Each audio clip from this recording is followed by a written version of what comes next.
I'm Al Hunt. And I'm Mark Halperin. With all due respect to Jeb Bush, we'd spend more time covering your campaign today, but we kind of want to get out of here by 5:30.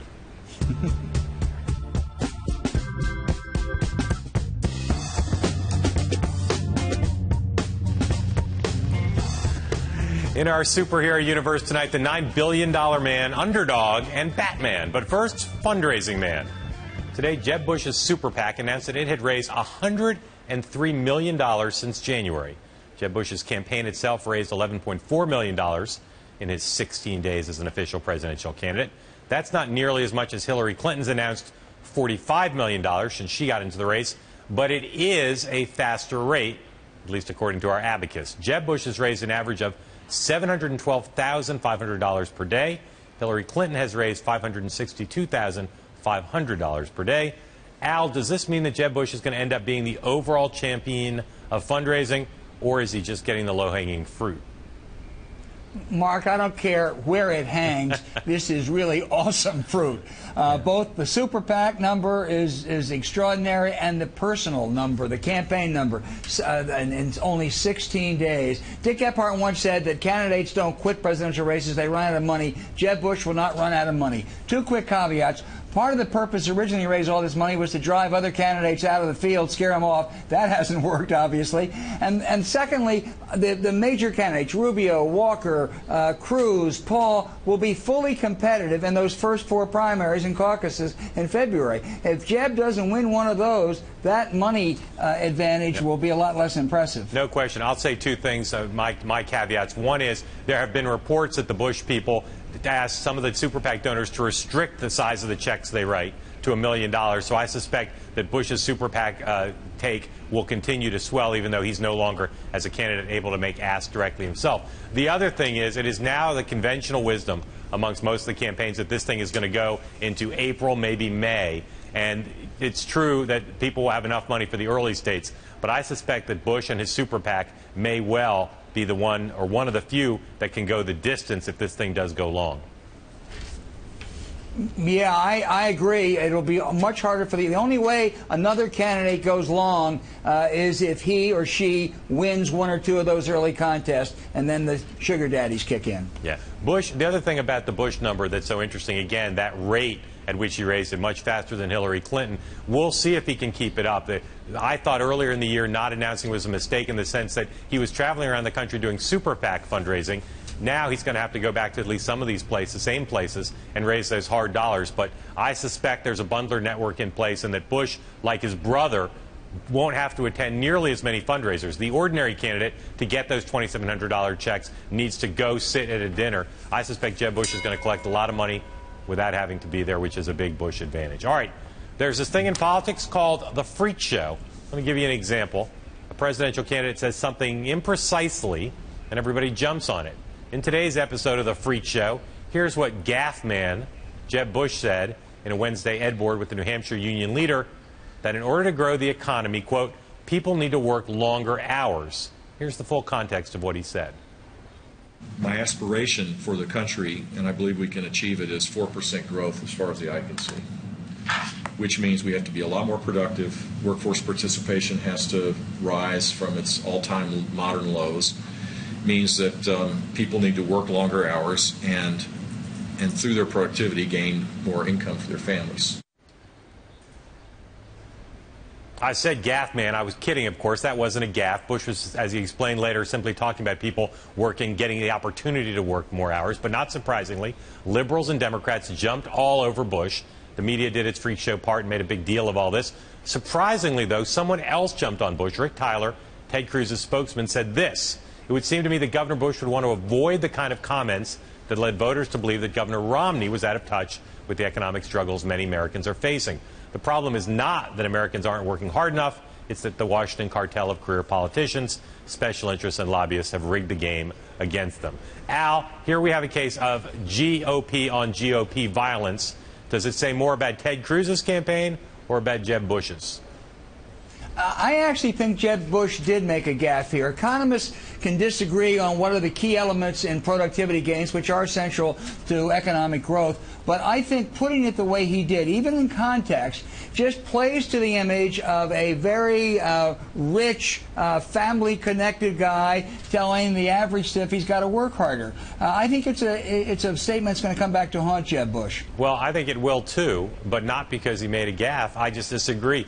He explained what he meant. I agree that the optics, the narrative, all those words, not great for him. But I just think in our political culture, people should be more forgiving. The Cruz thing is fascinating to me because they obviously were aggressively trying to take down Jeb Bush, make him an old candidate. I think it says this episode says more about Bush in the sense that he is, even though he's not a traditional, classic, strong frontrunner, he's going to take a lot of the punches from everybody because everybody wants to be the one to take on Bush, be in that dialogue with Bush. Yeah, and Ted Cruz loves to punch, Mark. Let's turn to Donald Trump. He's taking more hits, too, speaking of punching. Today, it was the second celebrity chef in 2 days to say no to Trump. This is all because of Trump's inflammatory comments about Mexicans. And he's got the ear of the establishment. Yesterday, the Washington Post reported that RNC Chairman Reince Priebus called Trump to tell him to tone it down. But today, Trump called the Washington Post to set the record straight, claiming it was the RNC chairman who was congratulatory, although Trump did concede that Priebus told him to tone it down just a little bit. Meanwhile, John McCain says Trump's comments were offensive. Mark, if the mainstream Republican Party wants to control Trump, can they? Easiest question ever asked by one host to another on this show. No, they cannot. You know, Priebus called, I think, because he's under a lot of pressure from donors and some members of the committee to try to get Trump more in line, not just on immigration, but in terms of these debates. But Trump plays by his own rules, and I think it's going to take, as I wrote on BloombergPolitics.com today, it's going to take one of the other presidential candidates, probably a heavyweight one, to try to take Trump on, or he will continue to do what he wants to do on a range of issues. The fact that he's choosing to go to Arizona this weekend to give a speech on immigration tells you everything to know about the prospect that he will tone it down. You know, Mark, I honestly don't think that his malicious comments about immigrants are going to hurt the Republican Party a year from now. People are going to be talking about a whole lot of other things, and I predict that, like most bullies, he will cower and eventually pull out. But I think that he's playing the race card. This is what he did with the birther issue 3 years ago, a black guy being president. Imagine that. And I think that hurts the country. Yeah. In the end, I think that it's one of the things that will tell the tale here is the poll numbers. As long as Trump's numbers continue to go up, as long as he's one of the leaders nationally in the key states, he's going to be a lot harder to deal with, a lot harder for the press to ignore. If his poll numbers go down, then I think people will start to put what he says in more perspective. He won't be able to dominate as much. We'll see over the coming days how his poll numbers do. Yeah, I just don't think he's a serious person. I think he's done great harm with these comments. Yeah. All right, before we go to break, there was some other big political news out there today, from Columbia to Capitol Hill to Athens and elsewhere. To get you caught up, here's our patented, with all due respect, whip-around roundup. Breaking news as you look live at the State House, and one of the last views you will see of the Confederate flag. Lawmakers spent more than 13 hours debating the issue. An impassioned plea from Republican Representative Jenny Horn. Take a symbol of hate off these grounds. The governor says she will sign the bill to take it down at 4 this afternoon. In the meantime, in Washington, GOP House members are pulling their support for a bill that would have upheld the right to display Confederate flags in some cemeteries. I do not want this to become some political football. Despite all of the progress that we have made, and it's real, some of the tough issues remain unresolved. The big headline here is that the deadline today will not be reached. The Greek government says it will submit proposals for economic reforms in the next few hours. They're cobbling together some sort of a deal or some sort of an extension on this. It could be the last chance for Greece to reach a deal and stay in the Eurozone. That is the news. Up next, the return of George Pataki, and after that, Batman. We promise. Right after this.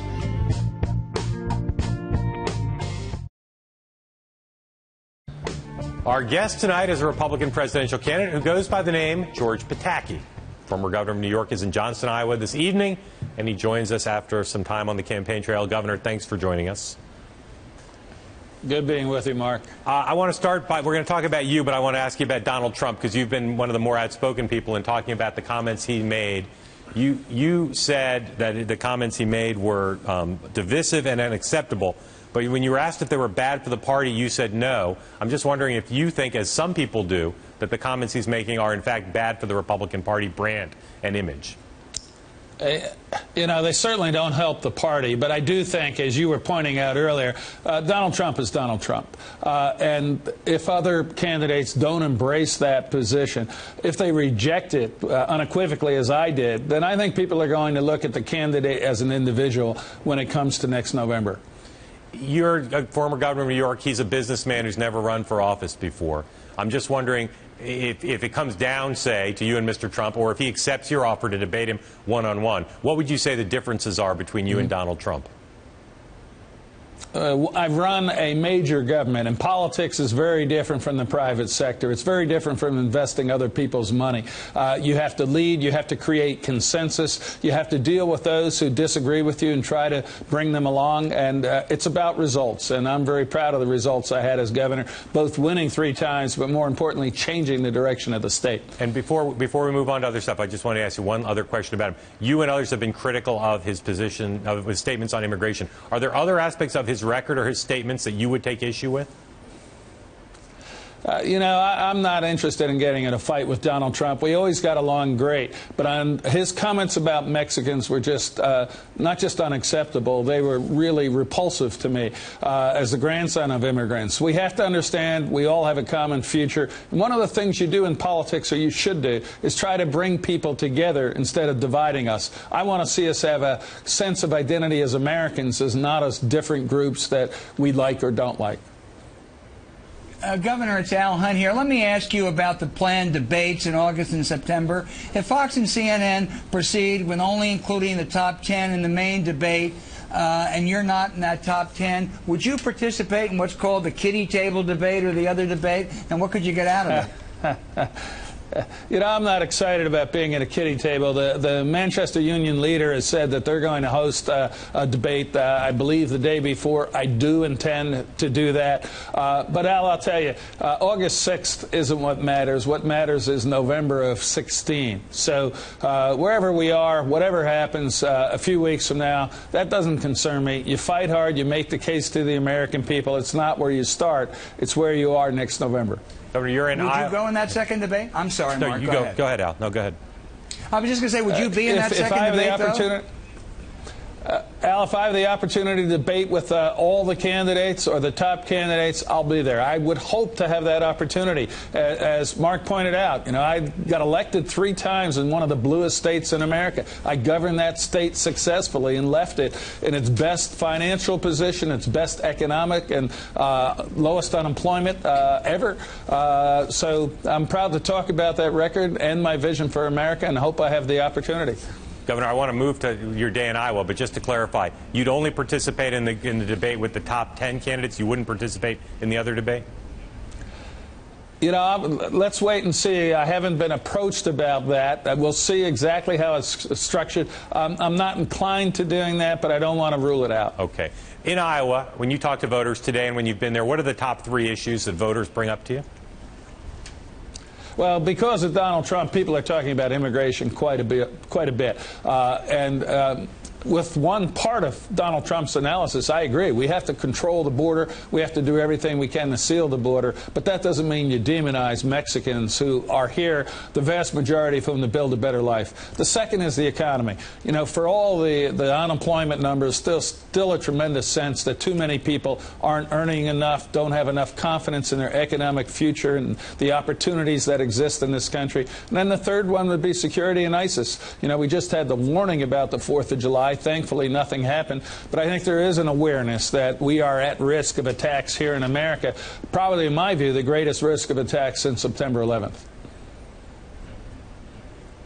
Mark, I'll go. Governor, I'll ask you, what did you think of Jeb Bush's financial numbers today?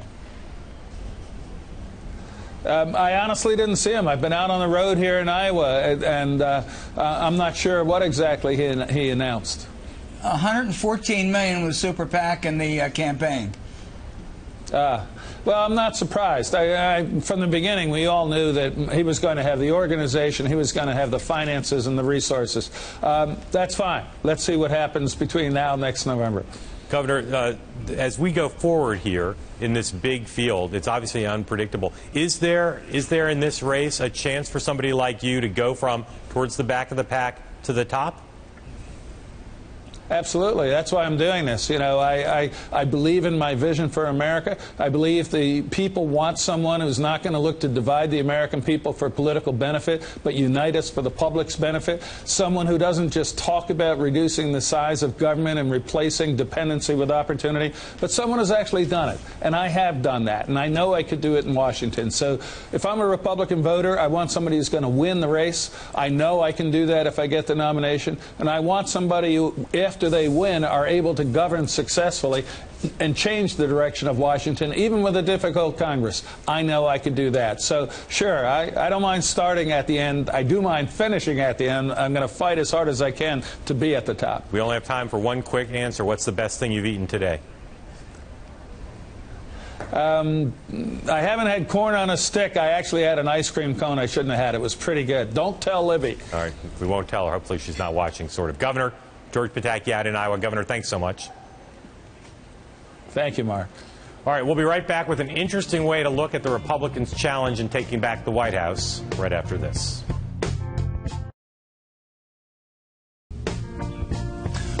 Over at our website, Ken Goldstein, Bloomberg politics ad and polling analyst, has a must-read story about the Republican field of presidential candidates and the statewide races they've won and lost, and the types of electorates they've had to woo. Here to tell us about it is Ken Goldstein. Thanks for being with us, Ken. Thanks for having me. Purple states, Wisconsin, Ohio, Florida, Walker, Kasich, Bush, Rubio, all won. Makes some really strong general election presidential candidates, doesn't it? So the game is purple states, right? If we assume that each side's going to start out with those states that they usually win, Republicans are going to win Texas and the mountain states, Democrats are going to win California, New York, etc. Republicans got to win they got to win a lion's share of those purple states. So it's obvious to look at some of these candidates who are coming from a purple state, a Jeb Bush, a Scott Walker, a John Kasich, a Marco Rubio, Jim Gilmore now from Virginia, and say, hey, these guys have won in purple states. Doesn't that suggest that they're going to be able to win in purple states in general election in 2016?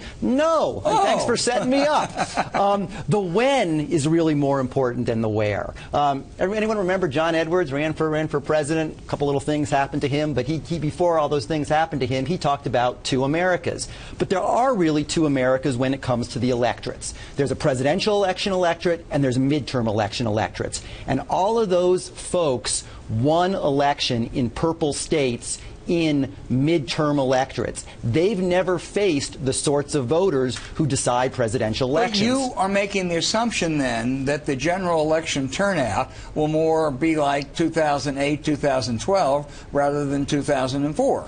I am. Well, I'm making the assumption that it's going to be much more like 2008 and 2012. And even if we don't think that Democrats are going to be able to replicate the electorate, which was nationally plus 6, 7, 8 Democratic, it's going to be a lot more Democratic than the even electorate. So Scott Walker in Wisconsin, when he won in 2010, when he won in the recall in June of 2012, when he won in a re-election in 2014, the Wisconsin electorate was evenly divided. Democrats, Republicans, and independents. When Obama was winning in 2008 and 2012, it was plus 7 or plus 8 Democratic in the Badger State.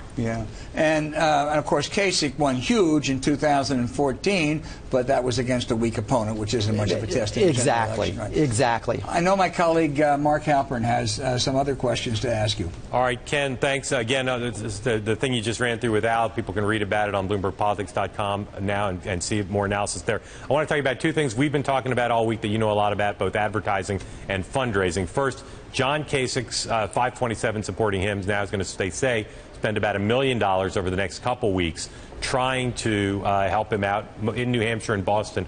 How impactful can that $1 million be at this point, given that there aren't a lot of other political ads on the air and the guy's trying to raise his national numbers to get into that first debate in his home state? Yeah, I think that's the key point, which you just said. I mean, first of all, I'm always a little skeptical about these announcements that someone's going to spend $1 million, $6 million in the future.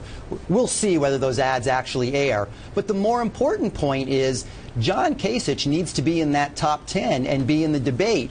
And what I'm looking for is, even though the logic of the nomination process says spend money in Iowa, spend money in New Hampshire, maybe spend some money in South Carolina or Nevada, because Fox News is only going to take the top 10, I wonder if we're going to see national advertising in a primary election, which is something we've never really seen before. But if folks are may try and game those polls that are going to decide who's going to be in those top 10 by putting a bunch of ads on Fox News, the folks who are going to be voting the folks who are going to be answering the polls of a national Republican primary.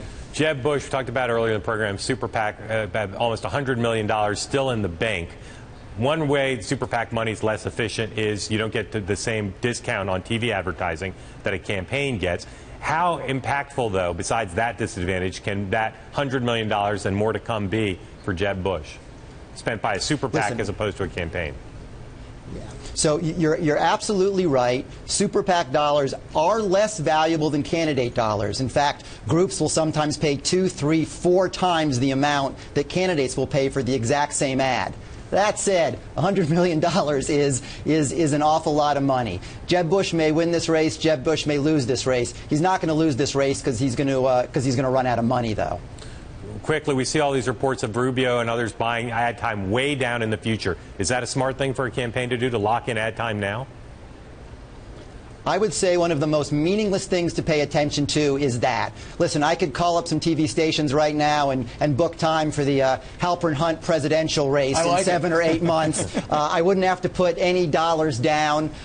Rubio, in fact, has tried to buy time at WMUR in New Hampshire in January. They won't sell him the time because they don't have the rates yet. They don't know what it's going to cost. Right. So be wary of paying attention to those early numbers. You got the wrong order, Ken. Yeah. We'll see. Ken Goldstein, thanks so much. We'll be right back.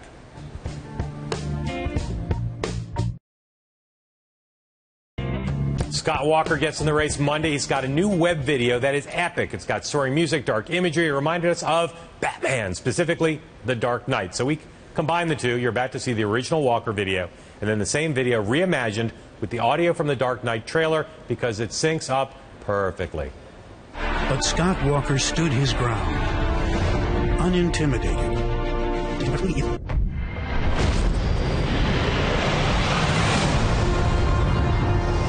Where do we begin? A year ago, these cops and lawyers wouldn't dare cross any of you. I mean, what happened? So what are you proposing? It's simple. Kill the Batman.